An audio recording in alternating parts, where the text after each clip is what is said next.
Rede Amigo Espírita.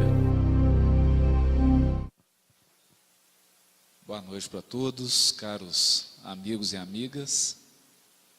Eu gostaria de agradecer o convite da Sandra, do Ricardo, do Misraí, porque venho aqui na qualidade de pai, que também tem um filho que está na evangelização de 5 anos e uma de 18 anos. E nesse papel de pai, nosso propósito é fazer uma reflexão a respeito da evangelização dos espíritos que foram confiados à nossa responsabilidade, sempre baseando a nossa reflexão na obra básica do codificador Allan Kardec e na obra subsidiária que nós consideramos um presente da espiritualidade superior a todos nós que já tomamos a decisão da evolução consciente, da educação moral e do aprimoramento íntimo, buscando alcançar os planos superiores da vida com segurança, com felicidade, em paz, em harmonia conosco e com o nosso semelhante. O livro Entre a Terra e o Céu, e nosso objetivo hoje não é contar a história desse livro, mas apenas fazer algumas referências, está dito assim no prefácio escrito por Emmanuel através de Francisco Cândido Xavier. Em cada capítulo encontramos a nós mesmos, com nossos velhos problemas de amor e ódio, simpatia e desafeto, através da cristalização mental em certas fases do caminho, na penumbra de nossos sonhos imprecisos ou na sombra das paixões, que por vezes nos arrastam a profundos despenhadeiros. Então, Emmanuel está citando aqui uma jornada.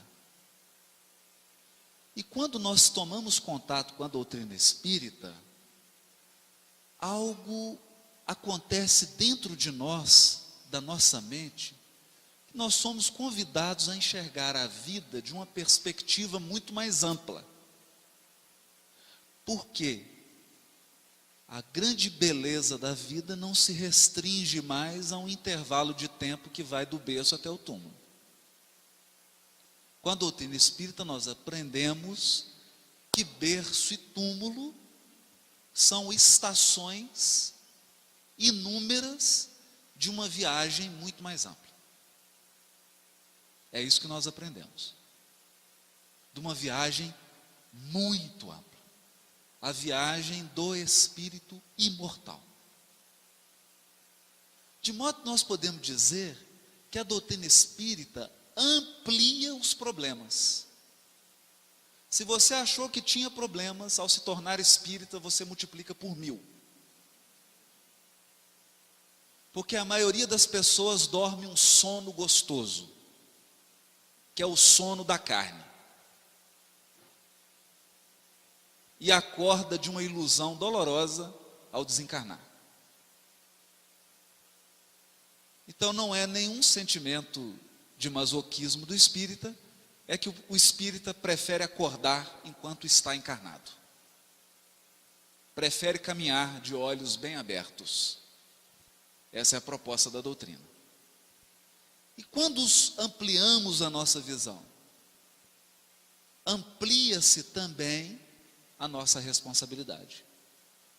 E nós vamos percebendo que, na jornada evolutiva, todos nós cristalizamos a mente em alguns pontos do caminho. São as chamadas cristalizações mentais. Portanto, se na encarnação passada você foi assassinado, possivelmente sua mente está conectada a esse fato. Se nessa encarnação ou se na passada você estava casado e o seu companheiro ou companheira o abandonou e foi procurar outro, possivelmente a sua mente está cristalizada nessa experiência. E assim vai. Se você tinha uma empresa e seu sócio lhe deu um prejuízo e você ficou sem nada, porque a vida é repleta de acontecimentos, de circunstâncias que vão cruzando o nosso destino. Todas elas buscando o nosso burilamento. Mas nem sempre nós estamos de olhos abertos. Nem sempre nós estamos acordados para as realidades do espírito imortal. Por essa razão, é natural que a mente cristalize-se em alguns pontos. Por isso, a proposta da evangelização é muito mais ampla do que a proposta da intelectualização ou da formação cultural. Não obstante, nós sejamos dos primeiros a reconhecer a importância da educação, da formação cultural, porque entendemos que o conhecimento intelectual sensibiliza a criatura, torna ela alguém civilizado, sensível, culturalmente aberto, uma pessoa arejada, mas isso não é suficiente. Não é suficiente. Ninguém suicida porque não conhece a arte moderna. Ninguém toma antidepressivo porque não consegue resolver uma equação de integral ou de derivada. As pessoas adoecem, entram em depressão, chegando ao extremo do suicídio, por problemas relacionados ao sentimento. Por isso diz o benfeitor Emmanuel, os nossos velhos problemas. Velhos problemas. Problemas de amor, problema de ódio. Problemas de simpatia e de desafeto. São os problemas. O que nos angustiam, o que nos martirizam. E aqui surge a pergunta, e essa pergunta, como um letreiro luminoso, toda hora ela pisca nesse livro. Como pai, como mãe, naturalmente você alimenta o seu filho. Nós sabemos disso. Precisa nutrir a criança. Ninguém aqui se esquece porque nós estamos lidando com pais responsáveis, não com pais criminosos. Ninguém aqui se esquece de vestir os filhos. E muitos vestem com um bom gosto extremo. Ninguém aqui se esquece de matricular sua criança numa escola.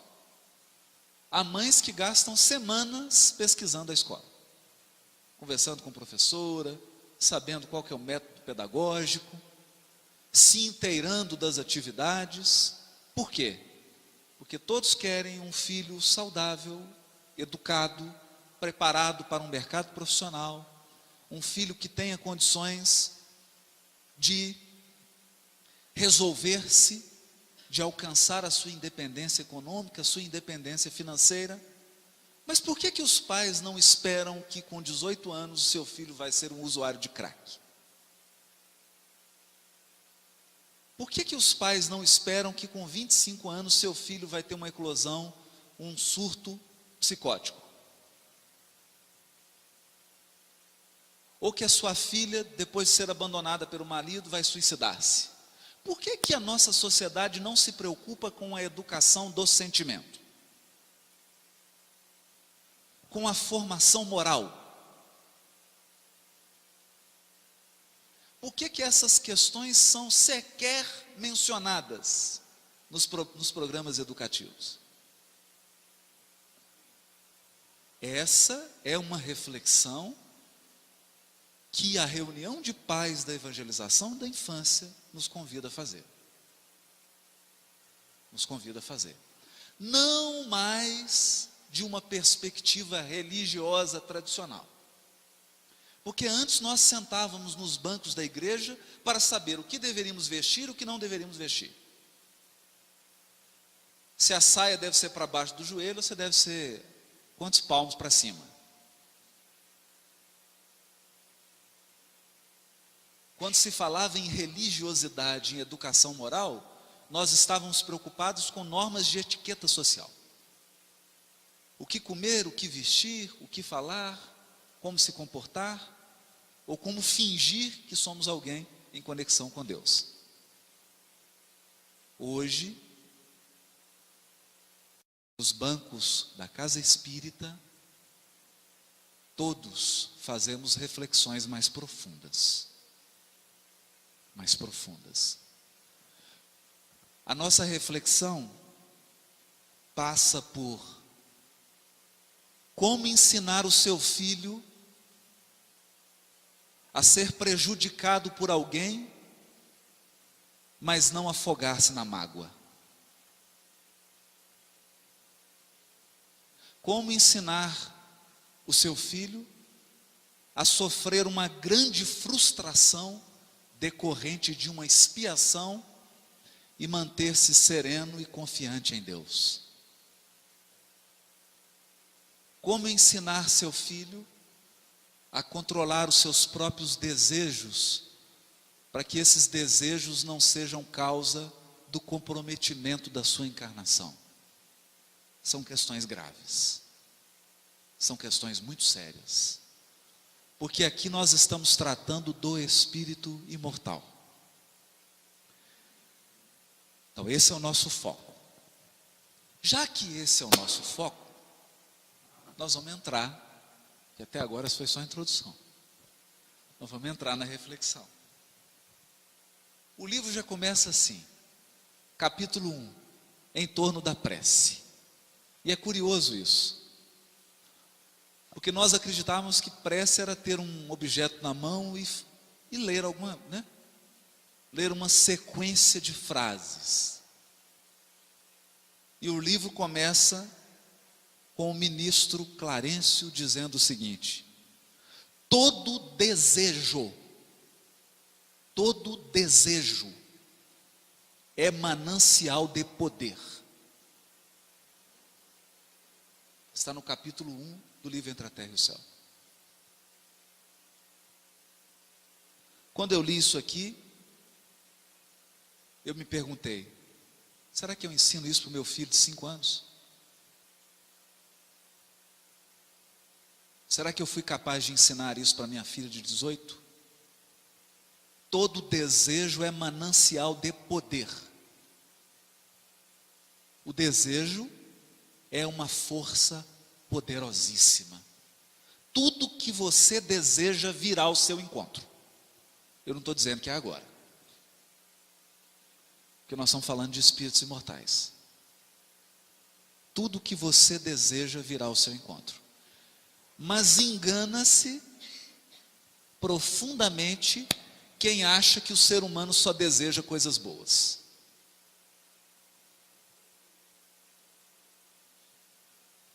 A maioria dos nossos desejos são um tormento. Um tormento. E o mais difícil para a espiritualidade superior, nós veremos isso nesse livro. O mais difícil para um ministro Clarencio não é tirar uma pessoa de uma situação difícil.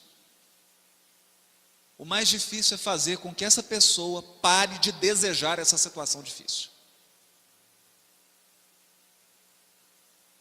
Não é tirar alguém da depressão. É ajudar essa pessoa a não se sentir bem deprimida. Porque a depressão passa a ser um vício. Passa a alimentar a alma. Como tem criaturas viciadas na tristeza, como tem outras viciadas na maledicência, como tem outras viciadas na maldade, como tem outras que não conseguem viver sem causar prejuízo financeiro nos outros, e assim por diante. O desejo é manancial de poder. E ele diz assim: a planta que se eleva para o alto, convertendo a própria energia em fruto que alimenta a vida, é um ser que ansiou por multiplicar-se. Imagina. E o Hilário faz a seguinte pergunta: bom, mas se toda prece, se todo desejo é um pedido, quem que responde à planta? Se ela está fazendo um pedido, quem que responde ela? E Clarencio responde: a lei, como representação de nosso Pai Celestial, manifesta-se a tudo e a todos, através dos múltiplos agentes que a servem. Então há uma lei divina, regendo o universo infinito, que responde a cada um dos nossos desejos. Cada anseio que a alma manifesta encontra uma reação da própria vida, de natureza absolutamente similar. Vamos examinar isso um pouco. Estou me atrapalhando um pouco aqui com o livro, mas...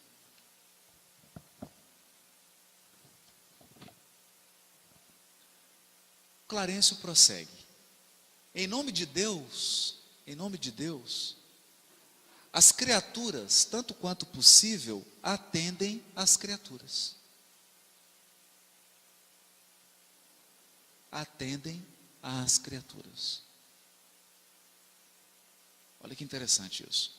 Assim como possuímos em eletricidade os transformadores de energia para o adequado aproveitamento da força, temos igualmente em todos os domínios do universo os transformadores da bênção, do socorro, do esclarecimento. As correntes centrais da vida partem do Todo-Poderoso e descem em fluxo, transubstanciadas de maneira infinita. Da luz suprema à treva total e vice-versa, temos o fluxo e o refluxo do sopro do Criador, através de seres incontáveis, escalonados em todos os tons do instinto da inteligência, da razão, da humanidade e da angelitude. Então, vamos esmiuçar isso aqui um pouco. A primeira coisa que eu aprendi com esse texto é que nessa jornada você pode estar no instinto, ainda numa faixa animal, e não nos enganemos, há muitas pessoas andando na savassi de terno e gravata, cuja sintonia mental é a mesma de uma fera no zoológico. Está ainda no estágio do instinto absoluto. Temos outras que estão na fase da inteligência.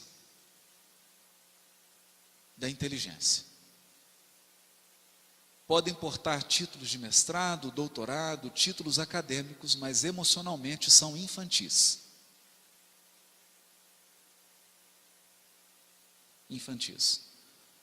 Se fizéssemos uma avaliação, ele entraria no primeiro período da evangelização da infância do Manuel Felipe Santiago. Temos outros que já estão na idade da razão, que segundo o benfeitor Clarencio aqui, ao que ele dá a entender, é um passo à frente da inteligência. Porque aqui naturalmente ele está falando da razão que se encaminha para a sabedoria. Do uso da inteligência em conformidade com a lei divina. Temos os seres que já são seres humanos, estão à frente de nós outros. Porque quando nós falamos de evangelização, nós estamos buscando transformar as nossas crianças em seres humanos de verdade. Torná-los humanos. E mais adiante, quando alcançarmos esse patamar de humanidade, nós começaremos a trilhar os degraus da angelitude. Por enquanto, inabordável para a nossa compreensão. Quando falamos de Irmã Dulce, de Madre Teresa de Calcutá, de Chico Xavier, de Gandhi, nós estamos falando de patamares de humanidade, não de angelitude. Humanidade. E aí diz Clarencio assim: cada prece, tanto quanto cada emissão de força, se caracteriza por determinado potencial de frequência, e todos estamos cercados por inteligências capazes de sintonizar com o nosso apelo à maneira de estações receptoras. Sabemos que a humanidade universal, nos infinitos mundos da grandeza cósmica, está constituída pelas criaturas de Deus em diversas idades e posições. Então, nesse conceito de Clarencio, cada um de nós é uma potência emissora e receptora. Os nossos desejos e os nossos pensamentos ditam a frequência. A companhia espiritual é consequência. Por isso, vamos voltar um pouquinho mais aqui. Por isso o trabalho da evangelização da infância é um trabalho um pouco mais intricado. Um pouco mais intricado. O que acontece conosco? Vamos resumir então até o que agora nós falamos para podermos avançar. Deus, na sua sabedoria infinita, manda espíritos bastante experimentados, porque nós somos espíritos milenários, com experiências múltiplas, algumas felizes e outras muito infelizes, mas quando Deus envia esses seres numa nova jornada, coloca em corpinhos que são realmente muito bonitinhos. Então você olha para aquela coisinha gostosa e você fala: meu Deus, que coisa linda. É meu nenenzinho. É o filhinho que você está trazendo para a evangelização. E se é uma menina, então as mães enfeitam, põem um vestidinho e lacinho. Aí os meninos põem um tênis. Você fala: é lindo demais.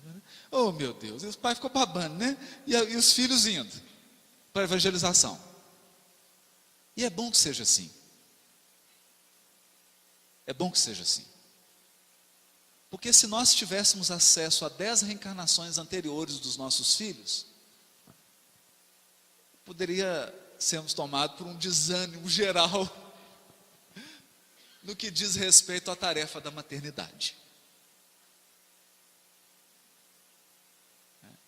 Se nós pudéssemos penetrar. E por que Deus faz isso? Porque quer nos esconder? Durante muito tempo eu cheguei a pensar que o esquecimento era um anestésico. Sabe quando você vai fazer uma cirurgia bem dolorosa e te anestesia? Então eu imaginava que fosse isso.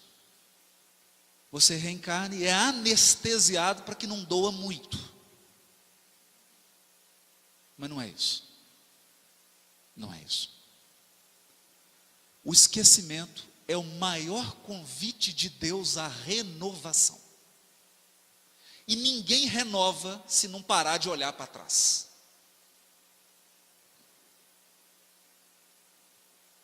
Se você, eu fico profundamente triste, o Ricardo sabe disso, profundamente triste, quando as pessoas utilizam a sua inteligência para ficar descobrindo quem foi a reencarnação de quem.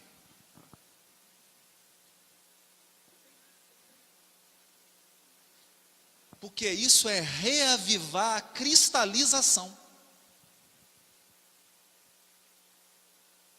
A pessoa mais importante que você foi é o que você é agora.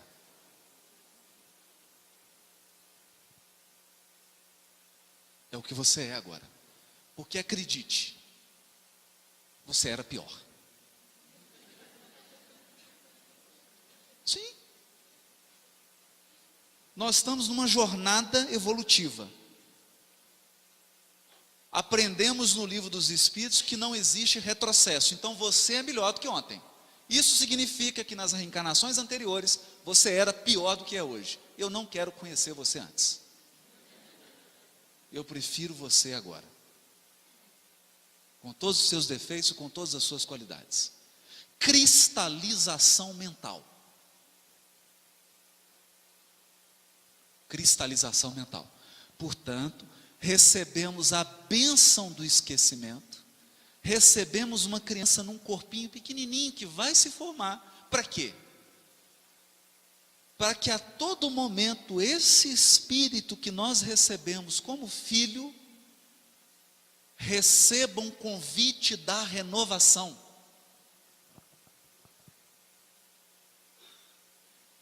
A infância é o mais belo canto nos convidando à renovação.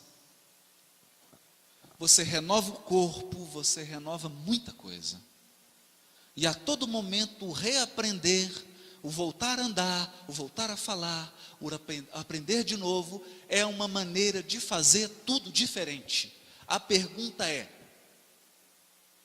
como pai e como mãe, qual tem sido o seu papel nisso?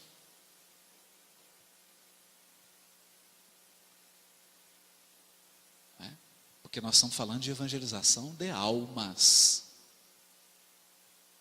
De almas. De espíritos imortais. Nós somos agentes da renovação dos nossos filhos? Ou agentes da cristalização?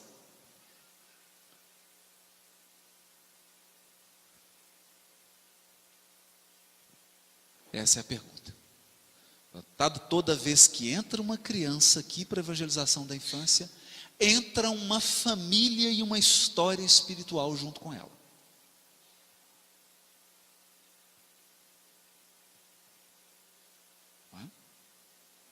Então, eu estou falando assim mais duro, e o Ricardo deixou, porque era reunião de pais.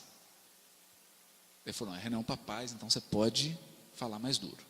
Então eu estou dizendo que pode ter nascido na sua casa um comerciante astuto que deu prejuízo em 100 pessoas e que tem um problema danado com dinheiro.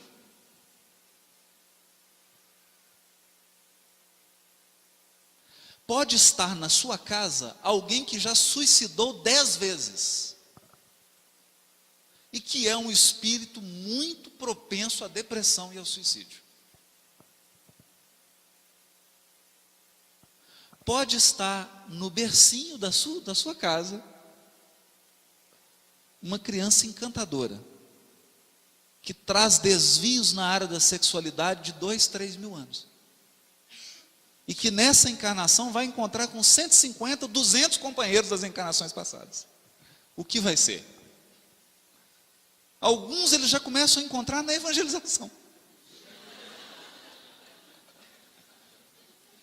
Eles entram na salinha, um olha para o outro e o olhinho brilha, né? Assustar? Não. Renovar. Eu me recordo na época ano passado, na campanha do Congresso Espírita Brasileiro, em homenagem ao Chico Xavier, e colocaram uma frase que foi uma frase muito bonita, né? Uma frase que o Chico disse em uma entrevista. Ele disse assim: tudo o que eu aprendi com a doutrina espírita é que nós precisamos nos renovar sempre. Renovar sempre. Para melhor, claro. Para melhor. Porque se não for para melhor, para que alterar? Alterar para piorar? Não, para melhorar. Então é essa a responsabilidade. E isso não passa, esse processo de renovação não acontece se os evangelizadores e se nós pais não tivermos a habilidade de lidar com essas tendências do coração.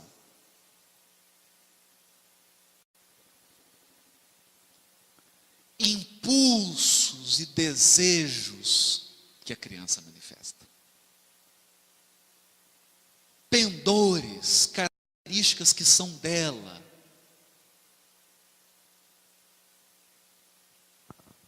que são um letreiro.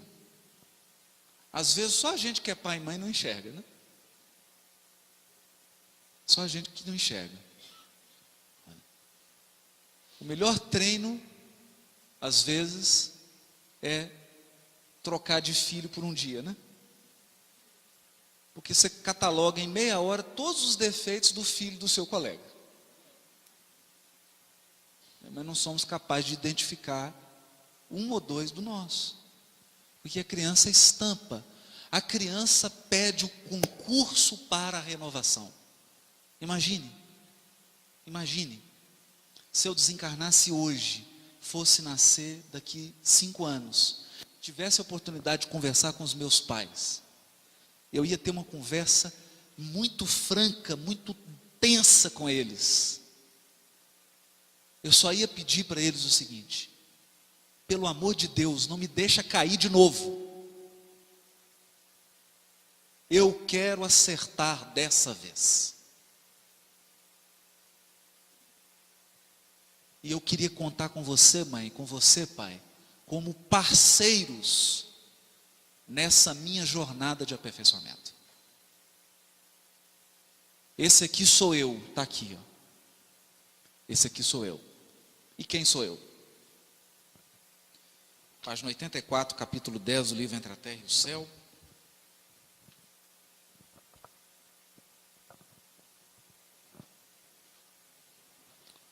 Hilário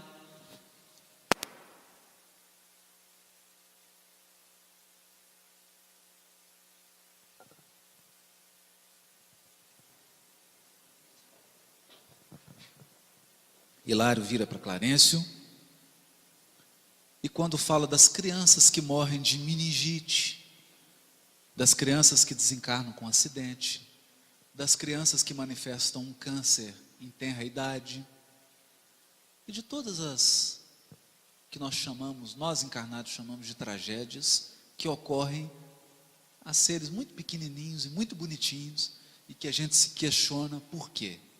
Ele faz essa pergunta. Que dizer dos desastres irremediáveis, considerou Hilário com emoção, dos desastres que arrebatam adoráveis flores do lar, deixando inconsoláveis pais e mães.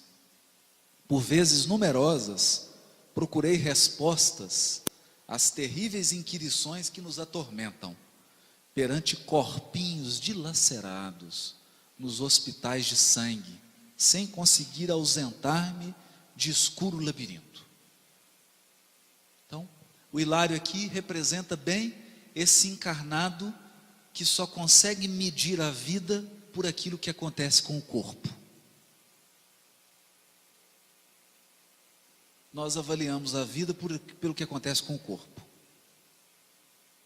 Então, se eu quebrei o dedo, sofri uma tragédia. Quebrei a perna, não posso trabalhar. E às vezes a espiritualidade está assim, graças a Deus. Ainda bem que quebrou a perna. Porque estava para fazer a maior bobagem da encarnação dele. Então o Hilário representa isso. Vem então Clarencio com os olhos do espírito imortal e responde para ele: cada qual de nós renasce na terra, apreciou o ministro, a exprimir na matéria densa no corpo o patrimônio de bens ou males que incorporamos aos tecidos sutis da alma. A patogenia, na essência, envolve estudos que remontam ao corpo espiritual, para que não seja um quadro de conclusões falhas ou de todo irreais. Voltando à terra, atraímos os acontecimentos agradáveis ou desagradáveis. Atraímos os acontecimentos agradáveis ou desagradáveis, segundo os títulos de trabalho que já conquistamos esses são os acontecimentos agradáveis, ou conforme as necessidades de redenção, acontecimentos desagradáveis. A carne, de certo modo, em muitas circunstâncias, não é apenas um vaso divino para o crescimento de nossas potencialidades, mas também uma espécie de carvão milagroso. Carvão milagroso, absorvendo-nos os tóxicos e resíduos de sombra que trazemos no corpo substancial. Traduzindo, essa é a diferença entre reencarnação e ressurreição. Nós vamos falar disso aqui agora. Porque está ligado à tarefa de evangelização da alma. Muita atenção nisso. Mas nós vamos precisar de atenção. Sabe quando você tira uma fotografia? Antigamente era naqueles filmes, né? Hoje é um arquivo digital. Mas o que era uma fotografia? Você expõe uma lente a uma quantidade determinada de luz e sombra. Essa máquina registra essa percentagem, esse percentual de luz e sombra, seja num filme físico ou em forma digital. Você tirou uma foto. Pois bem, o espírito imortal, nessa metáfora, é um fotógrafo. É um fotógrafo. Cada gesto de bondade ou de maldade, de equilíbrio ou de desequilíbrio, cada emoção luminosa ou emoção pesada, é registrada como uma fotografia no seu perispírito. Está no seu perispírito. Está lá registrado. Aquilo é um imã. Um imã. Aquilo é um imã. Durante muitos séculos nós fomos educados religiosamente a imaginar que Deus está com uma beca preta num tribunal julgando seus filhos. Não. Esqueçam a beca, esqueçam o tribunal. A única coisa que Deus faz nesse universo é salvar seus filhos deles mesmos. Porque cada fotografia que você tira é uma força que você incorporou. Então, se eu tomo de um punhal aqui agora e mato o Mateus, sem nenhum trocadilho, eu tirei uma fotografia tenebrosa que ficará incorporada ao meu perispírito.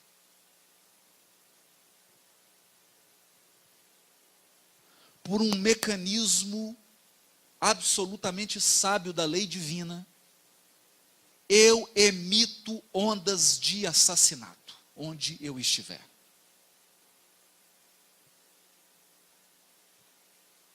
Eu respiro o homicídio.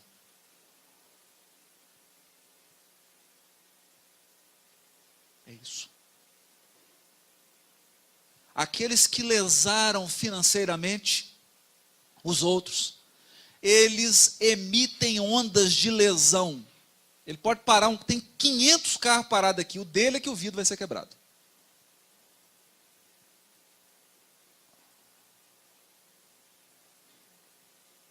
É assim. E o que acontece? O aperfeiçoamento espiritual chama-se, no Evangelho, e nos livros da obra subsidiária que usam as figuras do Evangelho, de redenção espiritual. Redenção espiritual é quando você atinge um nível de evolução espiritual que você não precisa mais dos filtros da carne. Hã? Não, eu não estou falando grego. O que é isso? Eu chego no plano espiritual. Os benfeitores olham para mim. Pelo cheiro que eu emito, e não adianta perfume francês. Pela cor que eu emito. Pela densidade da vibração que eu emito. Eles olham e falam assim. Vou pegar minha mulher, senão alguém pode ficar chateado, né? Vou dar um exemplo ruim, né? Olha, essa aqui já enganou 20 maridos, já praticou tantos abortos, já fez isso, está gravado. Esse aqui já lesou 50 sócios, já matou não sei quantos, já tomou a esposa de 20, já fez isso, fez isso, fez isso. Está gravado. E aí você vira para o benfeitor e fala assim, eu quero me purificar. Eu quero lavar minha alma, literalmente. Eu preciso lavar meu perispírito. Lavar. O que eu faço? Nós vamos te mergulhar num vaso milagroso. Ele, nossa, puxa vida, é fácil assim. Então é mais ou menos como um batismo, joga uma aguinha em cima, mais ou menos. A mesma coisa. Você já está, nossa, vai ser bom, né? Como é que é esse vaso? Esse vaso é o seguinte, nós vamos te mergulhar nele. Ele é uma espécie de carvão que suga as suas imperfeições. Nossa, maravilha. Parecendo filmes de ficção científica. Bom demais, gostei. Adorei esse processo. Que vaso é esse? É o corpo humano. Ninguém pode ver o reino dos céus se não nascer da água.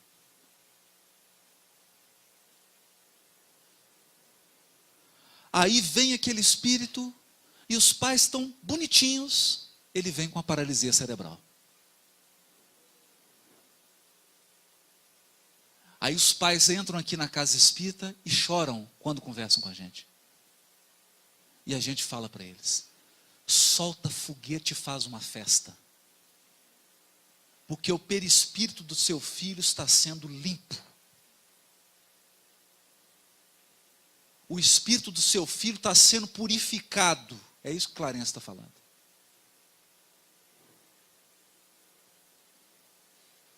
Purificado. Todas as doenças do corpo físico têm sua gênese, diz Clarencio, em processos de adoecimento da alma. É um perispírito deformado que está tendo a oportunidade de tirar a deformação, passando isso para a carne. O corpo, então, é uma esponja. E a gente tem uma vaidade tão grande com ele, né? Não, tá certo, você tem que dar uma ajeitada, não vamos também, né, gente? O vaso tem que estar limpo. É isso. Aí você se pergunta, por que aquela pessoa tinha 5 pessoas no carro, e caiu o carro, capotou 20 vezes, só ele desencarnou? Por quê? Porque só ele tinha o imã nele.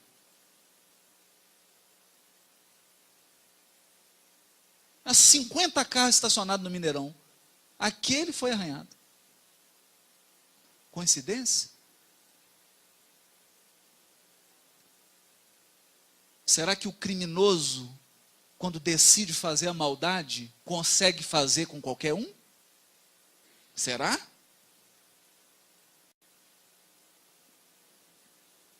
Será? Será que a lei divina cochila? Ou há um processo de absoluta sintonia? De absoluta sintonia. Por que nós estamos falando disso? Porque nós estamos dizendo de uma forma assim muito franca, mas muito esperançosa. Muito franca, mas muito esperançosa. Porque a doutrina espírita é o consolador prometido.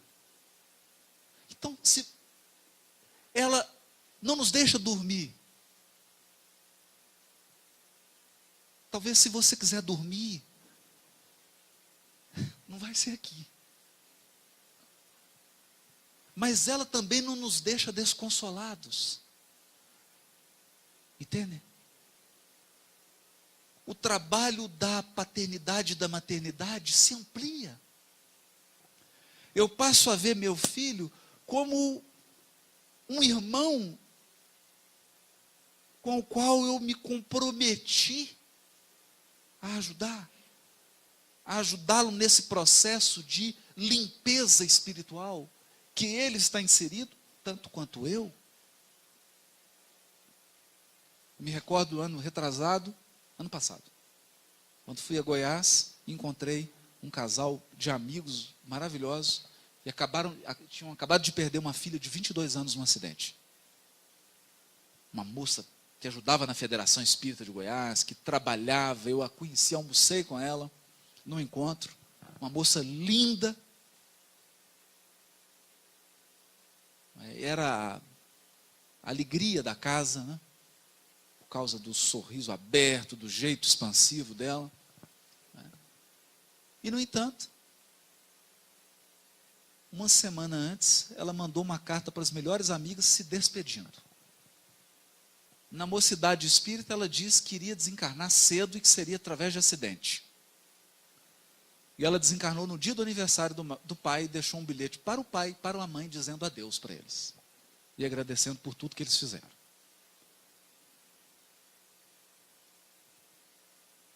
De modo que eles tinham certeza por dentro, de que ela passaria por um processo de purificação da alma. Não me perguntem o que leva um espírito a necessitar desencarnar com 22 anos. Eu não sei. Que tipo de aprendizado, o que acontece nesse choque emocional? O que isso faz cair de sujidade no perispírito? O que isso purifica a alma? Eu não sei. Eu só sei que purifica. É o que eu aprendi.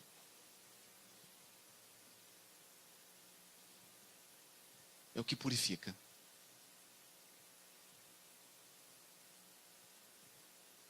Então, nessa visão consoladora, e eles falavam, nós conversamos, estava eu e Cláudio conversando com eles, eles falavam assim, dói para sempre. Perder um filho dói para sempre. Quando que acaba a dor? Quando a gente reencontra. E eu passei a pensar nisso. Eu comecei a fazer uma reflexão comigo mesmo e perceber que eu não estava compreendendo a doutrina espírita. Sabe por quê? Porque eu estava olhando a doutrina espírita como alguém que está no berço olhando para o túmulo. Então eu estava olhando assim. Eu nasci, estou aqui, mas a morte, né? Puxa vida, a morte, a doença, isso. Eu estou olhando daqui. Talvez a perspectiva mais interessante seja essa. Eu estou aqui, dando trabalho para o Henrique que está filmando. Depois do túmulo, eu estou aqui do lado verdadeiro da vida. Do lado espiritual e real. Olhando para os que vêm vindo. Porque encarnar faz parte do efeito sonoro, né? Encarnar é uma viagem. É um bilhetinho que você compra. pode olhar aí que no verso tem a volta. Mas fica tranquilo, a data está apagada. Você compra a ida e volta. Ida e volta. Então a perspectiva de quem olha aqui, se eu olhei aqui, daqui, eu penso assim, os meus amigos de Goiás vieram antes, a filha foi depois, mas ela voltou antes.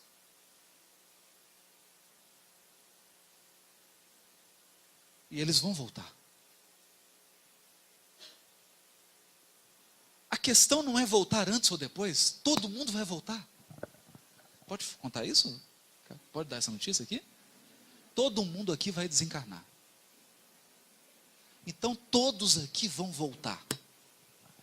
A questão se é antes ou depois é um detalhe de anos. De anos. E aí nós vamos fazer igual a passagem da mulher que foi pega em adultério, né?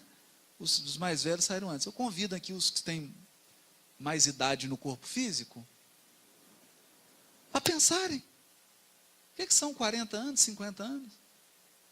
Se você tem 30, o que é que são 20? Não passou tão rápido. E o que é que te diz que não vai passar rápido daqui para frente? 20 anos para frente, 30 para frente, podem voar nos seus olhos. Podem voar diante de você. Então, voltar antes ou depois é apenas uma questão de um estalar de dedos. A questão fundamental que Clarencio coloca é como você vem e como você volta.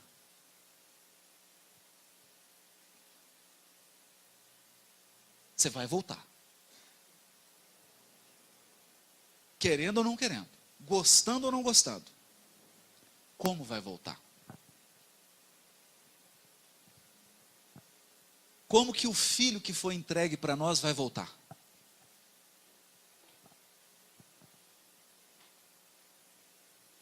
Vai chegar como? Mais purificado. É o que Emmanuel está dizendo aqui. Vai voltar com maior domínio sobre si mesmo ou com maior domínio sobre os outros? Porque a nossa sociedade só nos ensina a ter poder sobre os outros, mas não ensina nenhum poder sobre nós mesmos, sobre os nossos desejos, sobre as nossas emoções, sobre os nossos pensamentos, sobre os nossos sonhos e anseios. Domínio sobre si mesmo. Educação moral. Evangelização do coração. Passar a sentir, passar a ter sentimentos cristãos verdadeiros.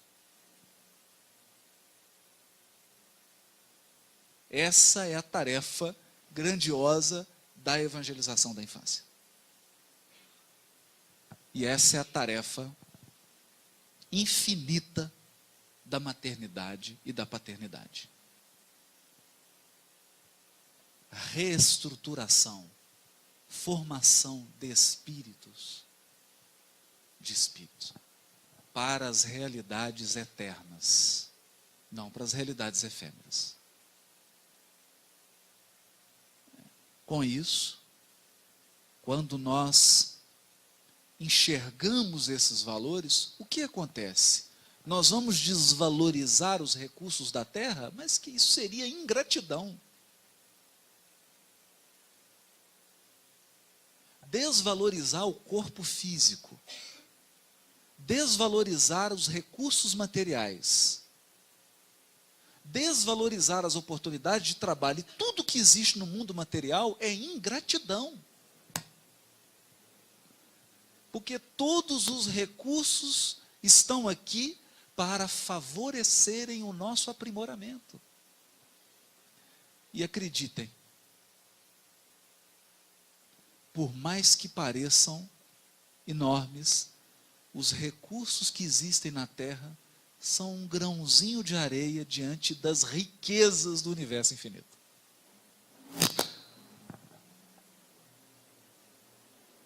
riqueza do universo infinito. Então aqui na Terra você briga para ter um apartamento com vista para o Central Park, né? Sendo que tem espírito que tem vista para nebulosa tal. Você está enxergando um parque.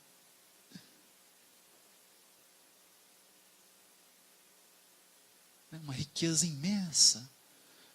Mas riqueza que vai se tornando acessível somente para aqueles que educaram os próprios desejos.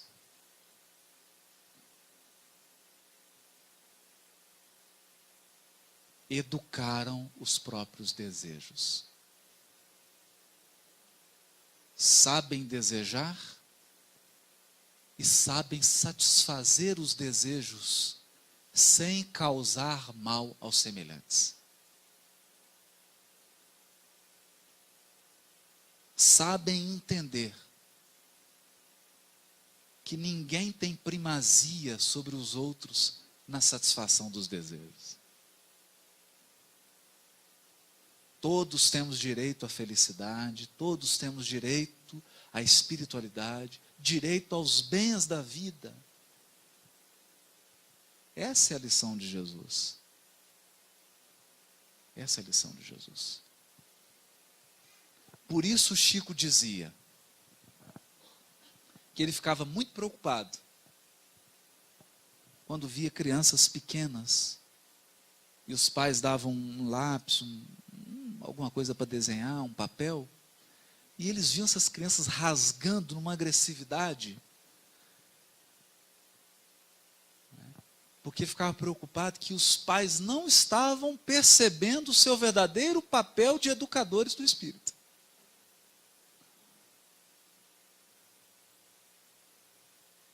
Não estavam proporcionando a bênção do Evangelho, que é um processo de educação das emoções.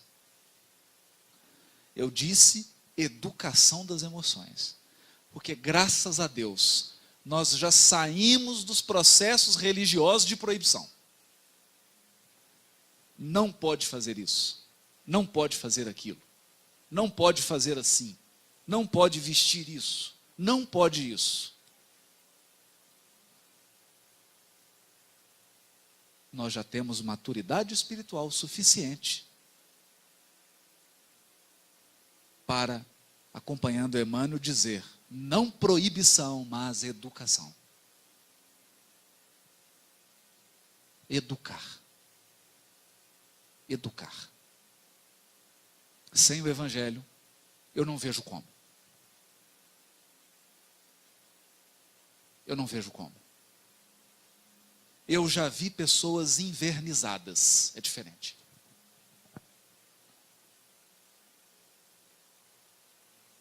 Verniz social é algo muito diferente do que evangelização da alma.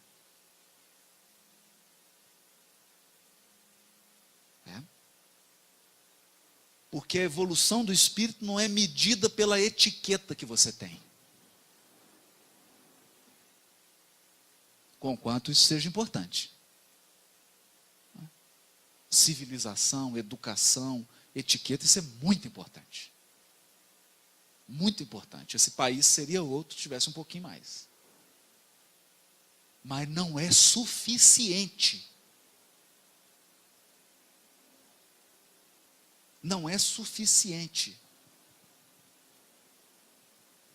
Porque você pode ser uma pessoa que está, do ponto de vista das etiquetas, das normas de civilidade, nota 10. Mas os sentimentos que você está emitindo podem ser tenebrosos.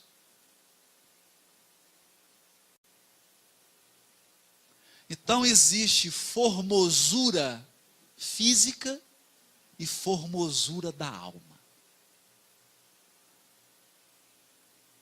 E uma alma formosa é algo encantador.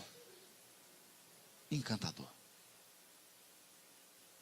Alguém que seja fraterno. Uma pessoa que tem empatia que tem simplicidade,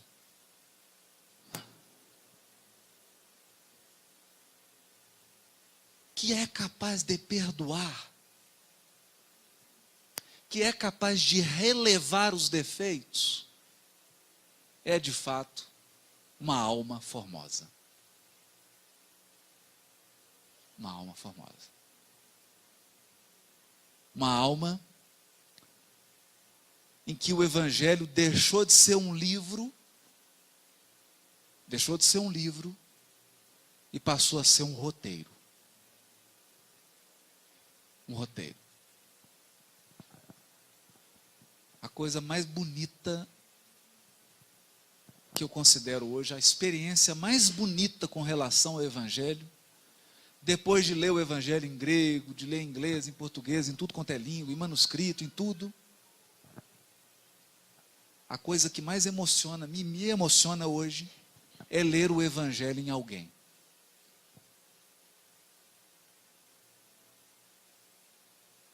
Quando você encontra alguém e a presença daquela pessoa é como se estivesse lendo uma página do Evangelho. É como não? É ler uma página do Evangelho.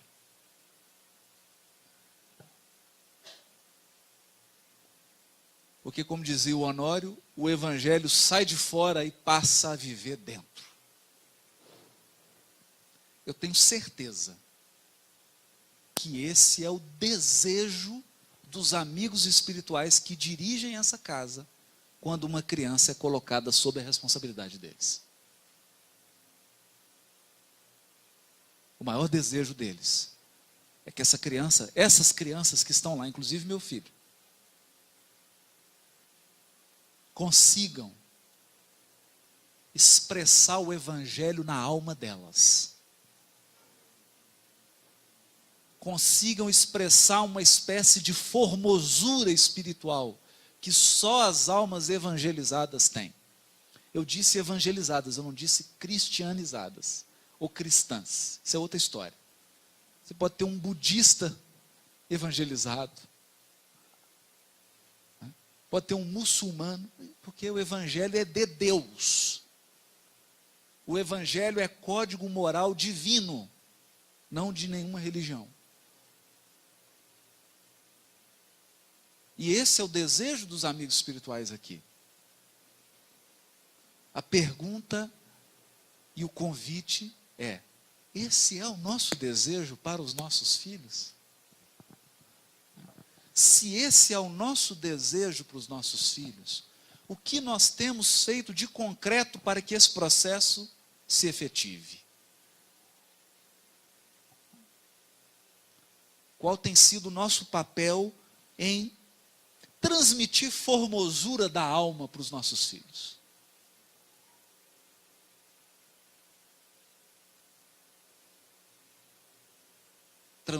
Transmitir formosura da alma. Não dizer para ele: olha, isso é certo, isso é errado. Não. Meu filho, uma pessoa de bem, evangelizada, não faria isso.